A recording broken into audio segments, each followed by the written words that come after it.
والصلاة والسلام على أشرف الأنبياء والمرسلين نبينا محمد وعلى آله وأصحابه أجمعين.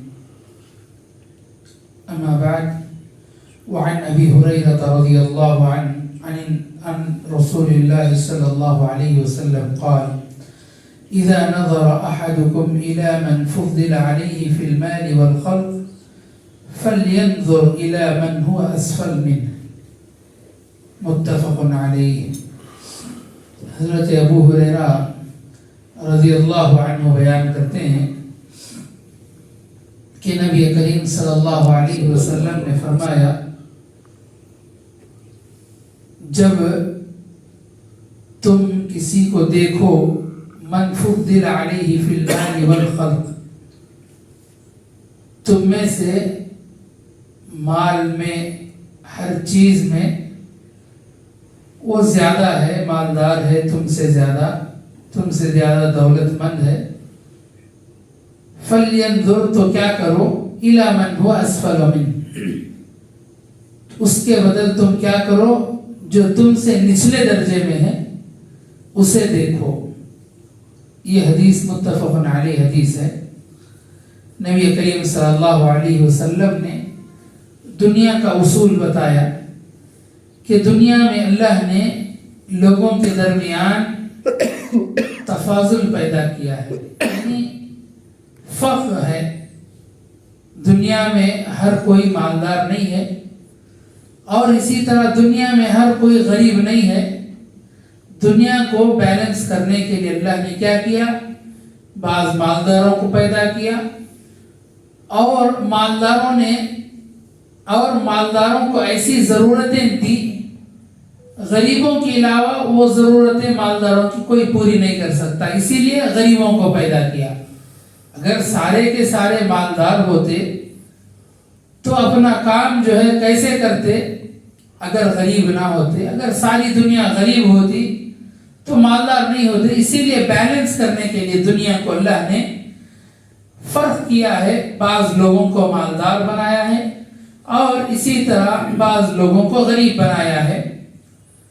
اور یہ بات نہیں ہے کہ مالداری فخر کی علامت نہیں ہے، اور اسی طرح غربت جو ہے نچلے درجے کی علامت نہیں ہے. یہ دنیا کا اصول ہے، اللہ کا اصول ہے، اس کو اپنانا چاہیے. اگر کسی کو مال زیادہ ہے اس پر بھی شکر گزاری، اگر کسی کے پاس مال کم ہے، جتنی ضرورت اس کی پوری ہو رہی اس پر بھی کیا کرے، وہ شکر گزاری کرے. لیکن انسان کی آنکھیں کیا ہیں، ہمیشہ مال کی طرف دیکھتی ہیں. نبی کریم صلی اللہ علیہ وسلم نے احادیث میں بتایا ہے کہ ابن آدم جو ہے اس کا پیٹ جو ہے مٹی کے علاوہ کوئی اور چیز نہیں بھر سکتی، یعنی مرنے کے بعد ہی اس کی خواہشات مٹ سکتی ہیں. دوسری حدیث میں نبی کریم صلی اللہ علیہ وسلم نے فرمایا کہ ابن آدم کو اگر 2 احد کے پہاڑ کے برابر سونا دے دیا جائے تو انسان کیا کرتا ہے، تیسرے پہاڑ کی خواہش کرتا ہے. یعنی یہ خواہشات کبھی کم ہونے والی نہیں ہے.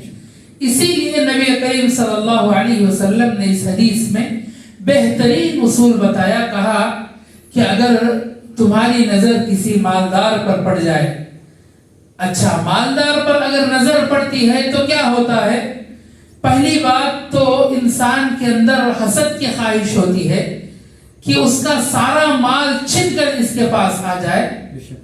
اور اسی طرح دوسری چیز کیا ہوتی ہے، اس کا جو بھی مال ہے وہ مال اس کا ضائع ہو جائے یا اس کی طرح وہ مالدار بن جائے. مال کی خواہش جو ہے بڑھتی ہی رہتی ہے. اسی لیے نبی کریم صلی اللہ علیہ وسلم نے فرمایا، جب کبھی یہ خواہش تمہارے دل میں پیدا ہو، مال کی خواہش، دنیا کی خواہش، مال کی زیادتی کی خواہش، تم کیا کرو، تمہارے سے جو نچلے درجے والا ہے اس آدمی کو دیکھ لو.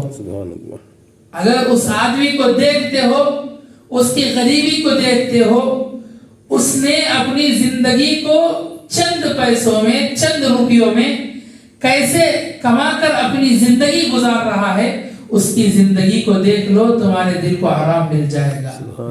سبحان اللہ۔ امام سعدی رحمہ اللہ بڑے مشہور شاعر فارسی کے، انہوں نے ایک قصہ بیان فرمایا ہے کہ ایک مرتبہ وہ مسجد سے باہر نکل رہے تھے، ان کے چپل جو ہے پھٹے ہوئے تھے، بالکل گھسے، نیچے سے گھسے ہوئے اور پھٹے ہوئے چپل تھے۔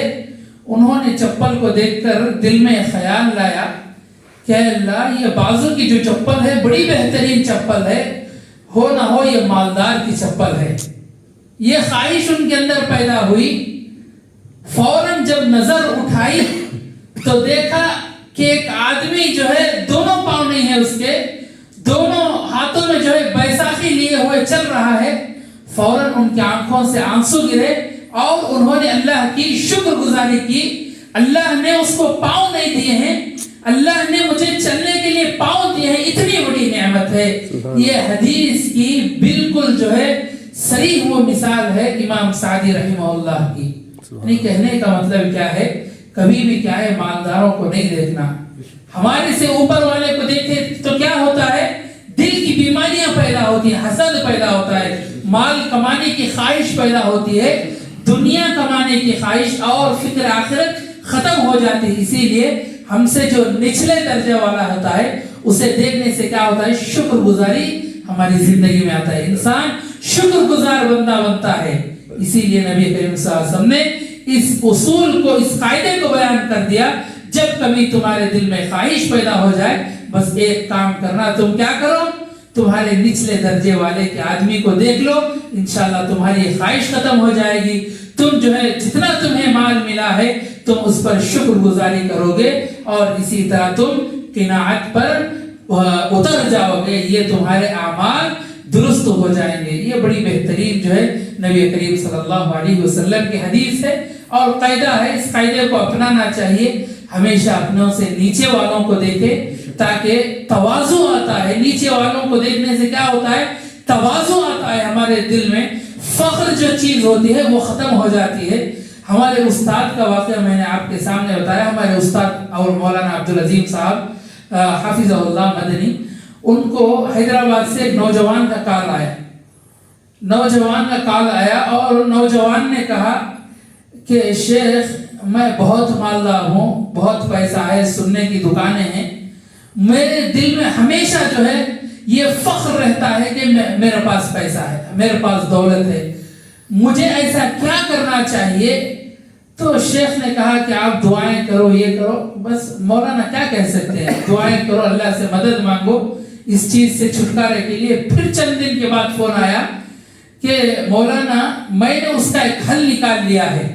کیا حل ہے کہ روزینہ 2 دن میں ایک مرتبہ کیا کرتا ہوں، میں مسجد میں سارے لوگ جب نکل جاتے ہیں تو بہت بڑی مسجد ہے، تقریباً 15-16 جو ہے بیت الخلا ہے، ٹوائلٹ ہے، میں کیا کرتا ہوں جب عشاء کے بعد سارے لوگ خالی ہو جاتے تو میں کیا کرتا ہوں، برش لے کر سارے بیت الخلا کیا کرتا ہوں، دھوتا ہوں، جس کی وجہ سے میرا فخر جو ہے ختم ہونے لگا ہے، میری طبیعت جو ہے نارمل ہونے لگی ہے۔